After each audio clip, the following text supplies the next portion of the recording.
Ayan guys, ang aming ulam ngayon, tahong, tsaka pritong manok. Yan. Hindi ko na binidyohan yung pagluto nito guys, kaya nagmamadali na, kay busy na kami. Busy kami ngayong linggo, kaya naglabaho kami. Ayan. Ito yung aming ulam ngayong gabi. Tapos piniritong pakpak na naman guys. Ayan guys, ang aming ulam. Piniritong pakpak ng manok sa katahong. Yan. Yan na naman request ng dalawang anak ko.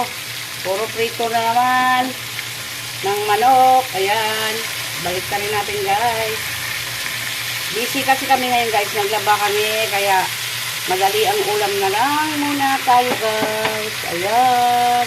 Ayan guys. Tapos na ako magluto ng aming ulam. Ayan. Manok na pakpak na pinirito na naman. Yan. Sa katahong. Yan. Ang aming ulam ngayon guys. Ngayong gabi, araw ng linggo. Yan, tahong. At saka pakpak na manok. Tahong.